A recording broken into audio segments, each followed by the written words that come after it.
윌리엄 캐리라고 하는 소년이 있었습니다. 그는 구두 수선공이었는데 꿈과 소망이 없이 살아가던 이 윌리엄 캐리가 예수 그리스도를 믿게 됩니다. 예수를 믿고 인생관과 가치관이 달라지죠. 그리고 꿈을 가진 사람으로 변화가 됩니다. 그는 구두 수선 가게 자기 일자리 앞에다가 3개의 지도를 붙여놓습니다. 그리고 3개의 표를 종이에 붙여놓고 하루하루 하나님 앞에 기도하면서 보냅니다. 자, 3개 지도와 3가지의 표, 3가지 표는 이것이었습니다. 큰 비전을 가져라. Great vision. 또 하나는 큰 기도를 하라. Great pray. 큰 기대를 걸라. Great expect 그랬습니다. 큰 비전, 큰 기도, 큰 기대, 이런 걸 가지고 구두를 깁으면서 남의 집에 직공으로 있으면서 꿈을 꾸기 시작했습니다.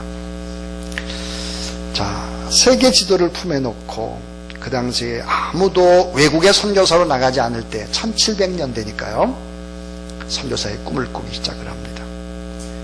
그리고는 마침내 선교사로 나가기로 지원을 하게 됐을 때 주변의 사람들이 비웃습니다. 후원자가 없습니다. 아내가 펄펄 뛰면서 반대합니다. 그런데도 그는 인도로 뛰어 들어갔습니다. 이분이 바로 인도 선교의 아버지, 세계 선교의 아버지라고 하는 윌리엄 캐리입니다. 1793년에 인도 선교를 시작해서 18년 동안 수천 명에게 세례를 베풀죠. 그리고는 34년간 인도에 머물면서 놀랍게도 44개의 나라의 언어로 성경을 번역을 합니다. 아시아 최초의 대학인 세렘포라고 하는 대학을 세우게 되죠. 그는 엄청난 일을 하게 되고 세계 선교의 아버지가 됐습니다. 구두 수선공이 세계 지도를 놓고 큰 꿈을 꾸기 시작하고 큰 기도를 하고 큰 기대를 했을 때 이런 놀라운 기적들을 일으키게 된 것입니다. 오늘 저는 기도가 영적인 생존권이다, 그런 제목으로 하나님의 말씀을 전하겠습니다. 여러분 따라하세요. 기도가 영적인 생존권이다. 자, 여러분 이 기도라고 하는 것이 성도들에게는 영적인 생존권이다 하는 거예요. 이 생존권이라는 말은 헌법 10조에 보니까 이렇게 나와 있습니다. 모든 국민은 인간으로서의 존엄과 가치를 가지며 행복을 추구할 권리를 가진다라고 말합니다. 만약에 여러분 생존권이 박탈이 된다면 어떻게 될까? 인간의 존엄이 파괴되면 어떻게 될까? 소중한 가치가 사라지면 어떻게 될까? 이게 생존권이죠. 생존권. 크리스찬들에게 있어서 영적인 생존권이 뭘까? 기도라고 하는 것입니다. 기도. 사무엘상 12장 23절에 나는 너희를 위하여 따라해 주세요. 기도하기를 쉬는 죄를 여호와 앞에 결단코 범하지 아니하고. 자, 기도를 쉬는 죄를 하나님 앞에 범하지 않겠다, 이 말은 우리가 휙 지나가서는 안 되는 말입니다. 왜냐하면 사무엘이라고 하는 이스라엘의 국부, 이스라엘의 초대 왕 사울도 세우고 두 번째 왕 다윗도 세웠던 선지자, 최고의 선지자 사무엘이 사명을 다 마치고 마지막 고별의 설교를 할 때 마지막 유언처럼 했던 이야기가 뭘까? 기도를 쉬는 죄를 범치 않겠다. 기도를 쉬는 것은 죄다, 이렇게 말했습니다. 기도를 쉬는 것은 죄입니다. 왜요? 영적인 생존권을 내팽개치는 것이기 때문이죠. 분명히 어때요? 행복할 수 없기 때문입니다. 불행해지기 때문이죠. 기도를 쉬면 안 된다 하는 것이죠. 그럼 왜 기도가 성도들에게서 영적인 생존권과 같을까 하는 거예요. 그 하나가 뭐냐면, 따라하세요. 기도는 영적인 호흡이다. 자, 기도는 영적인 호흡과 같습니다. 사람에게 중요한 것은 숨 쉬는 것이죠. 사람이 숨을 쉬면서 호흡을 통해서 생명을 지키고 에너지를 충전하는 것입니다. 기도는 영적인 호흡인 거죠. 기도를 쉬면 죽는 것입니다. 자, 여러분, 시간이 지나면 자연적으로 방전되는 이 배터리처럼 영적인 에너지도 소멸되는 것입니다. 그래서 하나님 앞에 기도해야 되는 거예요. 기도는 영적인 호흡이죠. 또 하나는 기도를 통해서만 하나님 앞에 귀한 것을 받고 도움을 받을 수 있다 하는 것입니다. 자, 하나님은 기도를 통해서만 인간을 도와줄 수 있는 것입니다. 자, 여러분은 꿈쩍도 하지 않고 기도도 하지 않고 예배드리지도 않고 그런데 하나님이 좋은 것을 여러분에게 공급해 줄 리가 없어요. 성경은 그렇게 얘기하고 있지 않아요. 기도하는 사람이야말로 하나님 앞에 도움을 받는 사람이다. 기도하는 사람의 모습을 보고 하나님이 도와주신다는 거예요. 기도하는 사람을 통해서 하나님이 일을 하시겠다는 거예요. 그러니까 기도하지 않으면 자명하게 인생이 불행해지고 실패하는 것입니다. 이 나라의 민족이 왜 이렇게 될까 하는 거죠. 하나님 앞에 진실하게 통회하고 자복하고 기도해야 하는 것입니다. 2부 예배 때 대표 기도를 김희은 집사님이 하셨어요. 여러분 홈페이지에다 다 기도하는 것을 올려놓는데 김희은 집사님 기도문 한번 보시기를 바랍니다. 기도하시다가 막 우세요. 정말 눈물 젖은 언어예요. 기도를 잘 이어가지 못할 정도로 그렇게 하나님 앞에 진실하게 기도를 하고 있었습니다. 오늘 장로님의 기도도 잘 준비된 그런 기도입니다. 이 기도가 얼마나 중요한 것입니까? 기도를 통해서만이 하나님의 도움을 받을 수 있기 때문이죠. 따라해 주세요. 기도는 가장 강력한 무기입니다. 사탄은 정확하게 알고 있습니다.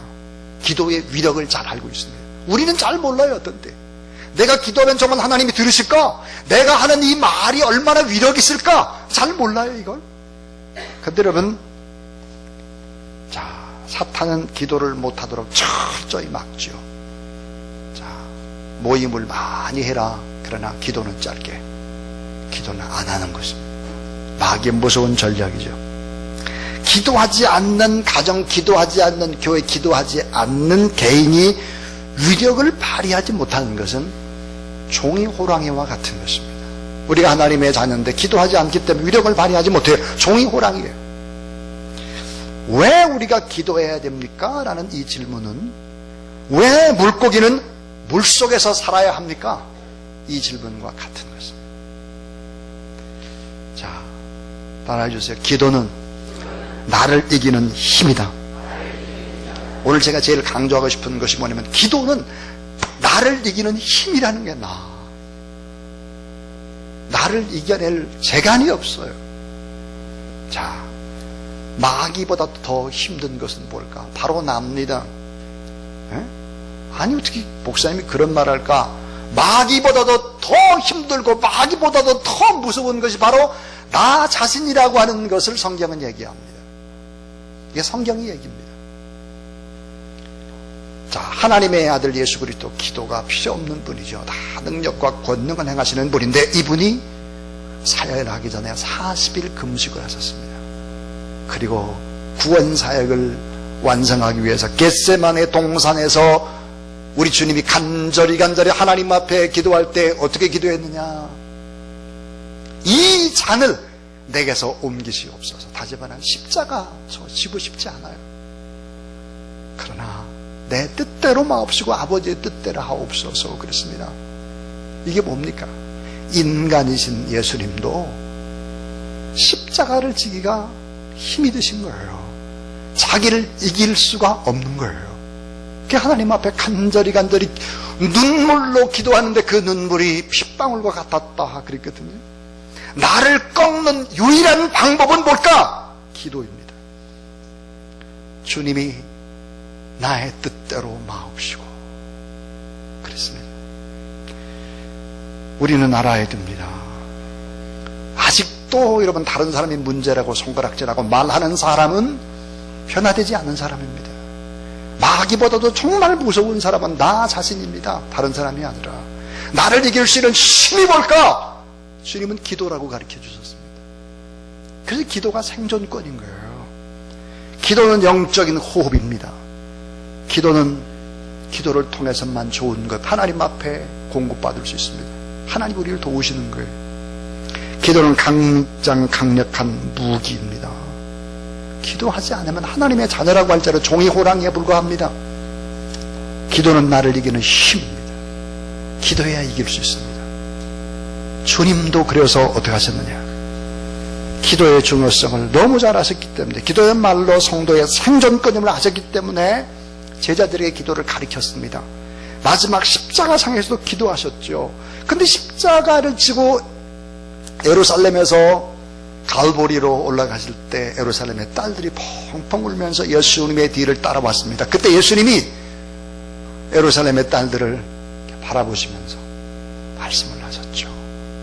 예루살렘의 딸들아, 나를 위해서 울지 말고 너와 너 자녀를 위해서 울라 그랬습니다. 울어야 될 대상이 너다. 그리고 너의 자녀다. 내가 아니다. 그렇게 말씀을 하셨죠. 오늘 본문 속에 강청하는 과부, 이 과부에 관한 얘기, 바리새인과 세리에 관한 얘기, 어린 아이에 관한 얘기, 이 세 비유가 다 함께 나오고 있습니다. 이 비유 속에서 우리가 기도를 어떻게 해야 될 것인가 하는 얘기를 드리려고 합니다. 그 첫 번째 교훈입니다. 그 교훈은 따라하세요. 낙심치 말고 오래오래 기도하라. 낙심하지 말고 가능한 오래오래 하나님 앞에 기도해보라는 거예요. 이게 원리입니다. 투자의 귀재 위런 버핏입니다. 이 위런 버핏과 점심 식사를 함께하는 비용이 33억 원입니다. 온라인 경매업체인 이베이에서 시작된 올해 버핏과의 오찬 경매가 최종 낙찰이 됐습니다. 버핏을 만나서 한 번 식사를 점심 식사하는데 33억 원입니다. 낙찰자는 지인들을 초대해서 뉴욕 맨하탄의 스테이크 전문점 스미스 앤드 웰렌스키에서 버핏과 함께 점심을 즐깁니다. 이번 경매에 따른 수입은 샌프란시스코 소재인 자선단체인 클라이드 재단에 기부가 됩니다. 그냥 한 끼 식사를 위해서 그 많은 돈을 기부하지는 않죠. 위런 버핏하고 식사 한 번 하면서 어떻게 33억 원을 내겠습니까? 그것은 뭘까요? 버핏과의 만남이 그만큼 소중하다 하는 것입니다. 우리가 하나님 앞에 기도하면 하나님과의 만남입니다. 이 만남이 얼마나 소중합니까? 여러분, 다른 곳에 있지 않고 하나님 앞에 지금 이 자리에 와서 예배 드린다라고 하는 이 자체는 놀라운 만남이죠. 돈으로 따질 수 없는 것입니다. 자, 우리가 왜 오래오래 하나님 앞에 기도하지 못할까? 그것은 기도의 가치를 모르거나 기도하면 응답된다고 하는 이 확신이 없거나 기도의 원리를 모르거나 이러니까 기도를 길게 못하는 것입니다.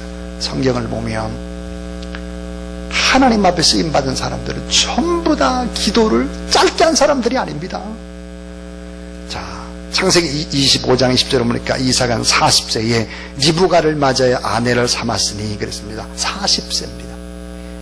자, 40세에 늦게 결혼을 했는데 금방 하나님께서 자녀를 주질 않아요. 자녀를 봤을 때, 야곱과 에서를 봤을 때 이 이삭의 나이가 60입니다. 그러니까 20년을 기도한 것입니다. 자녀를 위해서 20년을 기도했죠.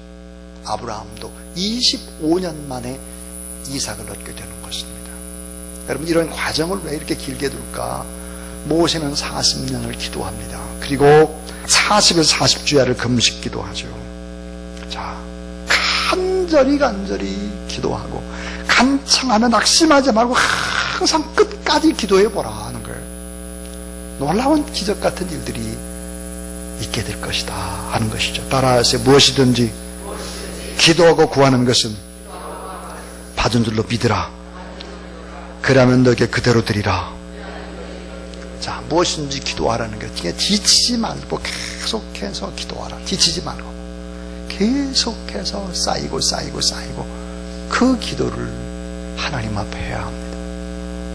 그렇게 하나님 앞에 드려야 됩니다.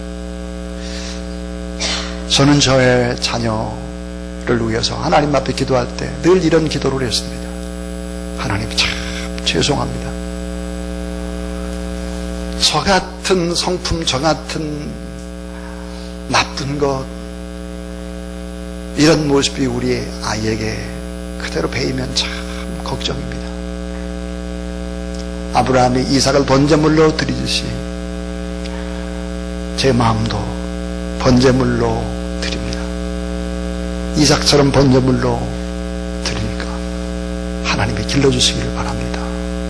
저의 기도였습니다. 긴 시간의 기도였습니다. 긴 시간. 하나님은 긴 시간의 기도를 좋아하십니다. 자, 낙심치 말고 오래 기도하라. 첫 번째 이야기입니다. 두 번째입니다. 두 번째는 죄인임을 고백하며 하나님의 긍휼을 구하라는 거예요. 죄인임을 고백하며 하나님의 긍휼을 구하라. 신앙의 근본이 뭔지 아십니까? 신앙의 근본은 내 자신이 죄인됨을 아는 것입니다. 내가 죄인이구나, 이걸 아는 데서 신앙은 시작되고 또한 그것에서 끝이 나는 것입니다. 여러분, 내가 죄인인데 구원함을 받았습니다. 온통 하나님의 은혜입니다. 그래서 하나님 어때요? 감사할 수밖에 없는 거예요. 십자가라는 것이 무엇입니까? 십자가는 네가 이 세상에서 가장 큰 죄인이다, 이걸 알게 하는 것입니다. 남을 절대로 정죄할 수가 없습니다. 그것이 바로 십자가입니다. 믿음의 사람은 내가 죄인임을 알고 죄인임을 인정하고 죄 앞에서 그 죄를 고백하고 십자가의 보혈의 은총을 구하고 회개와 제사함의 중요성을 아는 사람입니다. 그런데 어때요? 세상에 당당한 사람들이 너무 많아요. 자기가 다 잘했대. 이런 사람은 어리석은 사람입니다. 하나님 앞에 이런 사람 쓰질 않아요. 하나님이. 오늘 우리는 하나님 앞에 나올 수 없는 죄인이죠. 고개를 들 수가 없는 죄인입니다. 하나님 앞에 기도할 수도 없는 죄인입니다. 그런데 하나님의 은혜와 사랑과 하나님의 긍휼 때문에 용서함을 받아서 오늘 또 이 자리에 나온 거예요. 오늘 본문 속에서 바리새인의 기도와 세리의 기도를 두 개를 다 병치시켜 놓고 있습니다. 대조를 보이고 있습니다. 자, 하나님 앞에서 응답받는 기도가 있고 응답이 안 되는 기도가 있다는 거예요. 자, 그러면 하나님이 듣지 않는 기도, 절대로 응답하지 않는 기도가 있다. 그게 뭘까? 바리새인처럼 기도하면 그렇습니다. 바리새인의 기도는 어떤 기도였습니까? 하나님 앞에 자신의 의로움을 자랑하며 자기가 잘났다는 거예요. 자기가 자신의 당당함을 드러내는 것입니다. 교회는 자신의 당당함을 드러내는 것이 아닙니다. 오히려 자신의 무능함과 부족함을 얘기하는 것입니다. 그래서 하나님의 은혜와 사랑을 얘기하는 것이죠. 하나님 앞에 자신의 의로움을 자랑하는 자의 기도 하나님 들어주시지 않습니다. 또 하나, 하나님 앞에 자신의 공로를 자랑하는 자의 기도입니다. 자, 이 세리는 성전에서 기도를 합니다. 잘 보이는 곳에서 기도를 하죠. 큰 소리로 하나님을 부르면서, 왜 지나가는 사람이 다 듣도록. 기도의 내용이, 소리 지르는 내용이 뭘까? 저는 토색불이 가늠하지 않은 것을 감사합니다. 저는 저 세리와 같지 아니한 것을 감사합니다. 일주일에 2번씩 금식하는 것 감사합니다. 11조 하게 해주신 것 감사합니다. 저런 불이더라고 제가 섞이지 않고 함께하지 않은 걸 감사합니다. 이런 기도예요. 이런 내용입니다. 자신의 의로움과 자신의 공로를 자랑하는 사람의 기도 절대로 들어주지 않습니다. 또 하나, 사람을 무시하고 함부로 말하는 자의 기도 하나님 듣지 않죠. 함부로 말하면 안 됩니다. 함부로 무시하면 안 됩니다. 우리의 입술 속에서 원망이나 불평이나 분노나 이런 것이 있고, 그러면 하나님 앞에 듣지 않죠. 하나님이 응답하시지 않아. 이게 뭐예요? 바리새인의 기도입니다. 자, 그런데 하나님 앞에 반드시 응답되는 기도가 있습니다. 세리의 기도죠. 세리. 자, 세리는 누가복음 18장 13절에 이렇게 나왔어요. 따라해 주세요. 세리는 멀리 서서 감히 눈을 들어 하늘을 쳐다보지도 못하고 다만 가슴을 치며 이르되, 하나님이여 불쌍히 여기소서. 나는 죄인으로소이다. 성전 가까이도 못 간 거예요. 그리고는 감히 눈을 들어 하늘의 하나님을 쳐다보지도 못했어요. 가슴을 쳤습니다. 자기를 불쌍히 여겨달라고. 자, 자신이 죄인임을 알며 십자가의 보혈을 의지하는 사람, 자신의 가슴을 치면서 회개할 줄 아는 사람, 남을 정죄하지 않는 사람, 하나님의 긍휼과 자비를 구하는 사람, 하나님의 도우심을 구하는 사람. 천국은 스스로 어렵게 여기는 교만한 자에게는 닫혀 있습니다. 그런데 이렇게 죄인임을 고백하고 겸손히 하나님 앞에 살아가려고 하는 사람에게 천국은 언제나 열려 있죠. 하나님의 사람은 자신의 죄인임을 인정합니다. 자신이 죄인이기 때문에 하나님 앞에 바짝 엎드립니다. 아, 내가 이렇게 살아서는 하나님 앞에 안 되지. 이걸 아는 사람입니다. 세리의 고백 속에는 철저한 자기 부정이 담겨져 있습니다. 자신이 죄임을 알기 때문에 긍휼을 구하고 겸손히 하나님 앞에 엎드렸습니다. 여러분 따라해 주세요. 가장 큰 죄인이 가장 큰 의인이다. 이게 성경입니다. 말이 안 되잖아요. 가장 큰 죄인이 어떻게 가장 큰 의인이냐 이거예요. 성경은 그렇게 말합니다. 가장 큰 죄인, 내가 가장 큰 죄인이다. 이거를 아는 사람이 가장 큰 의인이 되는 거예요. 예수님은 누구셨을까요? 죄인처럼 사셨습니다. 죄인의 다리 십자가에 들어가셨죠. 우리의 죄를 대신해서 죽으셨습니다. 현장에서 간음하다 잡힌 여인이 끌려왔습니다. 그 여인을 나무라지 않았습니다. 그 여인과 똑같은 나도 너를 정죄하지 아니하노니 그랬습니다. 죄인의 자리에 주님이 앉으셨습니다. 죄인임을 아는 자, 그는 하나님 앞에 복종할 수 있습니다. 그러므로 가장 큰 죄인이 가장 큰 의인이 된다는 거죠. 죄를 많이 져야 의인이다 그 말은 아니고요. 사도 바울은 알았습니다. 자기가 큰 괴수 죄인인 걸 알았기 때문에 결국은 의인의 반열에 들어가게 된 것이죠. 천국은 많은 것을 이룬 사람들이 가는 것이 아니라 자기를 비우고 하나님의 은혜를 담은 그런 사람이 가는 곳이 바로 천국입니다. 자, 저는 이제 설교를 마치려고 합니다. 지금까지 두 가지 내용의 설교를 했습니다. 기도를 쉬는 것은 죄 중에 죄다. 기도를 쉬는 것은 영적인 패배고 하나님의 곁을 떠나는 행위와 같은 것이다. 기도는 영적인 호흡이다. 자, 기도하는 사람이 있어야 하나님이 일을 하실 수 있다. 기도는 가장 강력한 무기다. 기도는 나를 꺾는 유일한 힘이다. 마귀보다 더 무서운 사람이 바로 나다. 나. 마귀보다 더 변화가 안 되는 사람이 바로 나예요. 나를 꺾을 수 있는 방법이 하나님 앞에 기도하는 것밖에 없다. 그래서 기도는 성도들의 영적인 생존권과 같다 그랬습니다. 그래서 우리가 하나님 앞에 기도할 때 낙심치 말고 오래오래 기도하라. 그런 놀라운 기적이 일어나게 될 것이다. 죄인임을 고백하며 하나님의 긍휼을 구하라. 이제 마지막 얘기가 뭘까 하냐면 따라하세요. 겸손한 마음으로 전적으로 하나님만 의지하라. 겸손한 마음으로 전적으로 하나님만 의지하라. 전적으로. 하나님이 아니면 안 되는 사람처럼 오늘 본문에 어린아이가 나옵니다. 어린아이는 100% 엄마 아빠를 의지합니다. 엄마 아빠만 있으면 행복합니다. 엄마 아빠에게 모든 것을 다 맡기는 그런 사람이 바로 어린아이죠. 강문호 목사님의 간증을 하나 이야기를 하려고 합니다. 제가 책에서 봤는데요.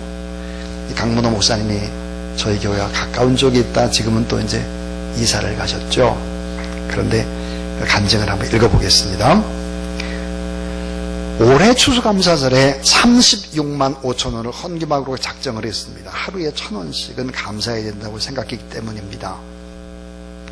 강문호 36만 5천 원, 아내 이혜진 36만 5천 원, 딸 강남이 36만 5천 원, 아들 강희일 36만 5천 원. 그리고 다 끝났다고 이 기도의 자리에서 일어나려고 하는데 성령님이 이렇게 말씀을 하시는 것이었습니다. 야 강문호야, 내 가정의 가장 큰 기도 제목이 뭐냐?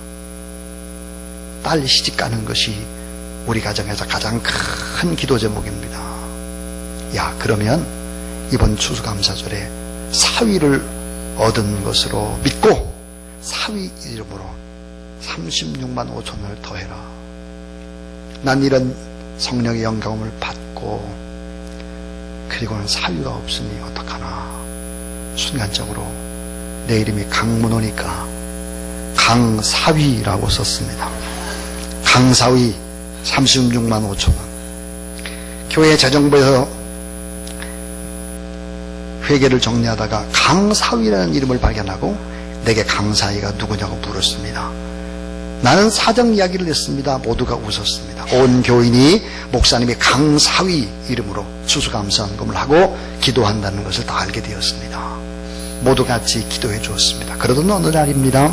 바로 옆 아멘교회 부흥회를 인도하게 되었습니다. 5분 거리도 안 되는 옆교회에서 나를 강사로 모신 아멘교회 조창환 목사님은 정말 용기 있는 목사님이라고 여기며 부흥회를 인도했습니다.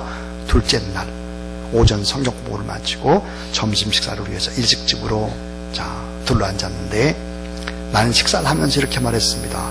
우리 딸 시집 좀 보내주세요. 이 말을 들은 조화숙 장로님이 어떤 딸이냐고 물었습니다. 나는 거침없이 딸 자랑을 했습니다. 장로님 즉석에서 자기가 기도하고 있는 바로 그 며느리라고 얘기했습니다. 사업가인 외아들 짝을 위해 기도하던 중이었던 것이죠. 둘은 신비할 정도로 서로가 잘 맞았습니다. 나는 이렇게 옆 교회가 나를 부흥강사로 부른 그런 뜻을 그때야 알았습니다. 둘이 서로 만나보니 둘 다 좋다는 것이었습니다. 초고속으로 모든 일이 진행이 됐습니다. 나는 믿음으로 사위 감사헌금을 드리고 평생 자랑인 사위를 얻었습니다. 하루에 1,000원 감사하고 너무나 큰 선물을 받았습니다. 여러분, 믿음으로 하나님께서 다 하실 줄로 믿고 감사하며 전적으로 하나님을 의지하며 나가는 여러분 되기를 바랍니다.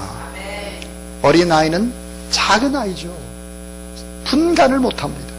작은 겨자씨입니다. 작은 누룩과 같습니다. 잘나고 탁월한 사람이 아니잖아요. 어린아이는 순수하고 순전하고 전적으로 100%를 부모님 앞에 의지하는 아이입니다. 어린아이 특성상 자신을 높이지도 않고 자신의 의를 내세우지도 않고 자신의 공로를 자랑하지도 않습니다. 엄마, 아빠면 모든 것이 가능하다라고 그렇게 믿는 거죠. 하나님 아빠면 다 된다는 거죠. 하나님 앞에서는 이런 자가 큰 자가 된다고 오늘 말씀을 합니다. 하나님의 나라는 낮아짐으로 높아지고 비움으로 풍성히 채우는 것입니다. 기도의 힘. 불임 환자, 남의 기도를 받으면 임신 성공률 확률 2배가 높아져 라고 하는 제목에 얼마 전에 국민일보에서 기사에서 났습니다. 포천 중문의대 차병원 차광렬 학원장과 로저저리오 A 로보 콜롬비아 의대 산부인과 과장 두 사람이 연구를 했습니다. 이 두 사람이 연구를 해서 임신을 하길 원하는 사람들을 샘플들을 쭉 뽑아서 이름들을 쭉 뽑아서 다른 나라 호주나 미국이나 뉴질랜드나 이런 데 있는 사람들한테 그 이름을 주고 기도를 하도록 하는 것입니다. 기도를 한 사람과 기도를 하지 않은 사람의 임신 성공 확률이 전혀 모르는 사람이 이 사람이 누군지 몰라요. 기도를 누가 하는지도 몰라요. 그런데 호주나 뉴질랜드나 미국이나 이런 있는 사람들이 임신하려고 하는 사람을 위해 기도를 한 것, 기도하지 않은 사람과 성공 확률이 2배가 높아졌다라고 하는 보고입니다. E.M. 바운존 이렇게 말했습니다. 따라해 주세요. 기도의 골방은 열방보다 크다. 기도하는 한 사람이 기도하지 않는 한 민족보다 강하다.